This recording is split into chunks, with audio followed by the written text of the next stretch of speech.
Well, we're now going to bring in Tariq Ramadan. He's a professor of Contemporary Islamic Studies at Oxford University. Thanks very much for speaking to us.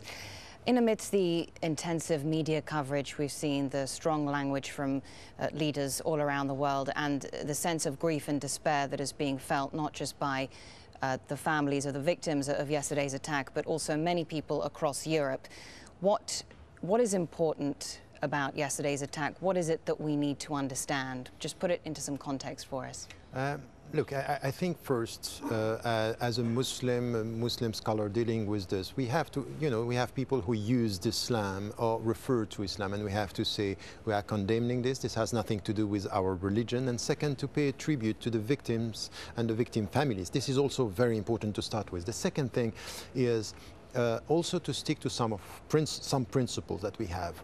Freedom of expression should be protected, and I debated Sharp, who was killed yesterday, 2 years ago. And he was a journalist that you disagreed with. Yes, yeah. And I told him how much I disagreed, but protecting his right of saying what he was saying, it's important. Now, the problem that I had with him at that moment was you still keep on criticizing and stigmatizing the Muslims, and it's as if there is a normalization of this discourse in the West today, not only coming from the far-right parties, it's all the traditional parties are Islamizing all the problems. So there is Islamophobia here. Do you think they're aware of it? Do you think that self-awareness, that acknowledgement is there?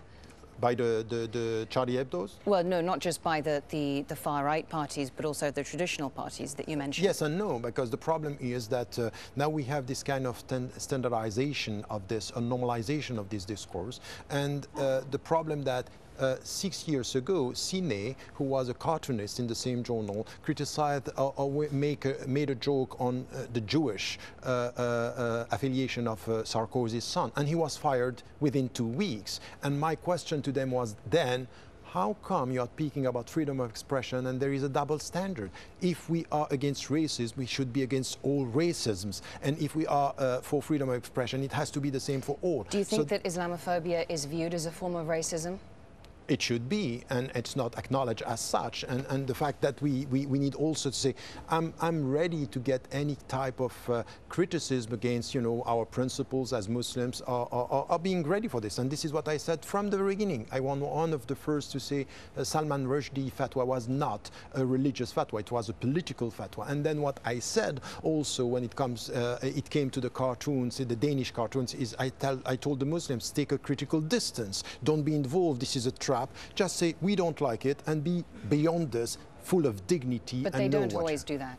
No, but all the European, and if you look at what happened in the West, the great majority of the Muslims are not reacting to this now. They know how it works. Isn't that part of the problem, that there is a silent majority of moderates, if you like, that aren't speaking up? I wouldn't say moderates, but I think there is a silent majority, and this is my advice to all the Western Muslims and Muslims around the world. Why wouldn't you say they're moderates? No, I don't like the moderate, right. because very often, but they don't subscribe to Bernard-Henri Lévy in France was talking about the moderate Muslims, saying, but you know what? They are moderate Muslims. They drink alcohol. If moderate Muslim is yeah, it's very difficult to it is very difficult to categorize people. So I would say they are Muslims. Let me put it like this: when I say moderates, so people that Muslims that would be willing to speak up, that would be able to articulate the fact that there is no separation between Islam and the values and principles of Islam and the principles of freedom of speech, freedom of expression.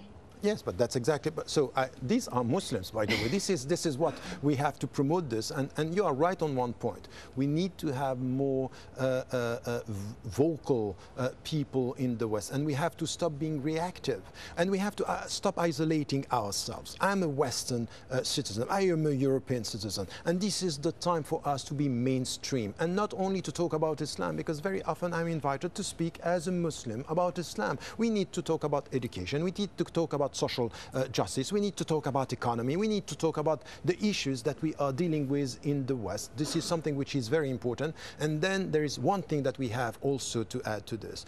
As much as we are condemning this, we want the people throughout the world to give the same value to any human life. Because today 100 people are being killed for the same reasons by the same violent extremists in Syria, in Iraq. It's as if this is normal. So 12 in France, this is an international controversy and an international emotional reaction. 100 is normal because it happens every day. No, that's not acceptable. We need also to be dignified by the way we stand for justice and the dignity of the people in Syria, in Iraq, in Palestine, everywhere in the world. And this is where starts the true discussion, the global discussion. Do you see the dialogue in the aftermath of this attack moving in this direction? Do you see that, is that where the discourse is going? No, it could be emotionally, it is going to be exactly the opposite, focusing on, the emotional reaction.